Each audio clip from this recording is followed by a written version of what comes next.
So guys, this is on 12th November 2016, and in this article we are dealing with the Tower of Song. So Tower of Song में basically Leonard Cohen के बारे में बताया गया. ठीक है. he is a good writer. he was a poet. ठीक है. his songs are like कि डेप्थ भी बहुत होती थी और बहुत ही इजीली वो लोगों तक पहुंच भी जाती थी. ठीक है. जैसे उन्होंने एक लिखी है टावर ऑफ सॉन्ग. ठीक है. और मतलब उनका एक अंदाज था अपनी तरह की पोइट्री लिखने का. Basically he was a Jewish. ठीक है. मतलब ज्यू एज ए रिलीजन वो वहाँ से बिलोंग करते थे. बट उन्होंने जैन बुद्धिज्म अद्वैत वेदांता. ठीक है. मतलब ओवरऑल उन्होंने सभी रिलीजन्स के बारे में पढ़ा, उसके बारे में पोइट्री की. ठीक है. नॉलेज ली. ठीक है. बॉब डिलन का आपने नाम सुना होगा. ठीक है. जिन्होंने उन्हें कहा कि नंबर 1 2 is 0 कि मतलब बहुत एक पूरी symmetry, and in every symmetry he was called as a perfectionist. ठीक है. तो लेकिन वो अब नहीं रहे. But in his songs, in his poetry, he is immortal. ठीक है. अमर रहेंगे जैसे हम कहते हैं. अब जैसे उन्होंने लिखा कि the rises and falls of Hallelujah. मतलब जिसमें कि लिसनर्स जो थे ना, मतलब जो सुनने वाले थे, वो उसमें इमोशंस, ठीक है, जीतने के और हारने के इमोशंस उनके कुछ ही नोट्स में. जैसे पहला जो मतलब जैसे 3 स्टैंजास हैं एक सॉन्ग के. ठीक है. पहले में अकॉम्प्लिशमेंट के इमोशंस एंड सेकंड में डिजेक्शन के इमोशंस. ठीक है. मतलब कुछ ही नोट्स में वो अपना पूरा मूड ही चेंज कर देते थे सॉन्ग का. ठीक है. सुनने वाले को ये फील होता था. लेकिन वो हमेशा कहते थे कि जो भी उन्होंने लिखा है, if it is a masterpiece, जो लोग कहते थे ये मास्टरपीस हैं, वो हमेशा इनकम्प्लीट रहे हैं. ठीक है. Because somewhere he feels that there is some incompletion in this. Cohen may be no more but he will, ये उनके बारे में कहा जाता है. ठीक है.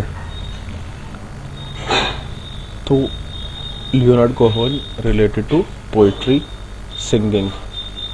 ठीक है. राइटिंग. तो अगर आपको किसी पेपर में इनके बारे में पूछा गया, वो यही बेसिकली पूछ सकते हैं कि this personality related to which work और which field. So Leonard Cohen related to singing, writing and poetry. And then next article is Punjab's legislative adventurism.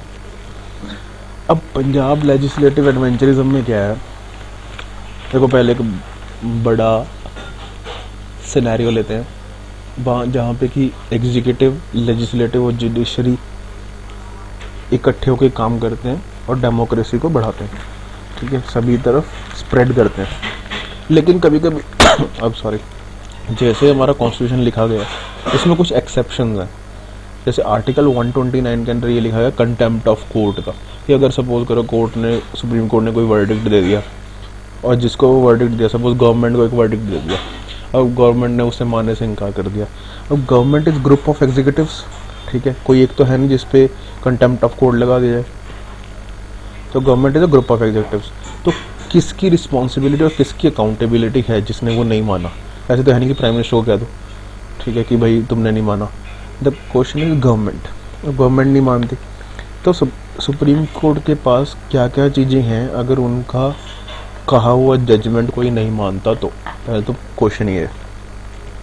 दूसरा, अगर हम रिलेटेड टू पंजाब की बात करें या रिलेटेड टू कर्नाटका, तमिलनाडु की बात करें, देखो वाटर शेयरिंग डिस्प्यूट्स तो हैं ही. अब सेंट्रल स्टेट रिलेशंस हैं जो वो कैसे डील करते हैं, या water dispute management boards and dispute wrestle mechanism जो कि सुप्रीम कोर्ट के अंडर है.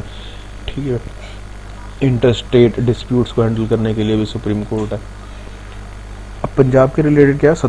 पंजाब और हरियाणा, मतलब राइपेरियन कंट्रीज, मीन की राइपेरियन स्टेट्स की एक नदी है. ठीक है. वो 2-3 स्टेट से पास होके जा रही है, तो उसे राइपेरियन स्टेट्स बोलेंगे उस रिवर के लिए। अब पहले मुल्ला पेरियार का इशू है केरला में, ठीक है। अब कावेरी का इशू है कर्नाटका तमिलनाडु में। सतलुज यमुना लिंक जो बना रहे हैं, मतलब बनाना चाहिए, सुप्रीम कोर्ट ने तो ये कहा है। Because this issue from Indira Gandhi times 1981, ठीक है। उसके बाद 2002 में सुप्रीम कोर्ट ने वर्डिक्ट दिया कि नहीं, पंजाब को ये लिंक बनाना ही पड़ेगा, पानी देना ही पड़ेगा उसका हरियाणा को, ठीक है, बाय मेकिंग अ कनाल, ठीक है, जिसको सतलुज यमुना लिंक का नाम दिया गया। राजस्थान को भी पानी देना चाहिए, पंजाब को, मतलब ये कहा सुप्रीम कोर्ट ने। लेकिन 2004 में भी कहा यही चीज़ सेम सुप्रीम कोर्ट ने।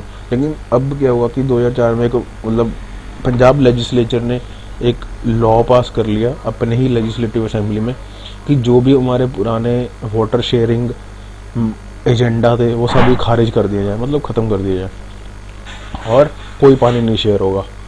लेकिन अब उसके बाद क्या हुआ कि हरियाणा ने प्रेसिडेंट को ये भेजा कि ऐसे हो गए भाई, ठीक है। तो प्रेसिडेंट ने सुप्रीम कोर्ट से मांगा कि अब एडवाइस मांगेगी एडवाइजरी जुरिस्डिक्शन के अंदर सुप्रीम कोर्ट की कि इस पे आपका क्या कहना है। तो सुप्रीम कोर्ट ने अब लेटेस्ट जजमेंट है, 5 जजेस का बेंच बिठाया गया इस पे, मतलब इशू पे, और उन्होंने भी पंजाब के खिलाफ ही कहा कि पंजाब को ये लिंक बनाना ही पड़ेगा। और देखो यार, पंजाब में इलेक्शन का माहौल है और इलेक्शन में ये सबसे बड़ा मुद्दा है, चाहे आम आदमी पार्टी का लगा लो। अब रिसेंटली कांग्रेस के मतलब जो लीडर हैं, ठीक है, अमरिंदर सिंह एंड अदर्स, उन्होंने एमपी की पोस्ट से रिज़ाइन दे दिया है, ठीक है। तो अभी ये इशू चल रहा है। अब नेक्स्ट मंथ, इसी मंथ तो इलेक्शन है, अब लास्ट सेशन ही होगा बस असेंबली का, इसके बाद तो इलेक्शन नहीं।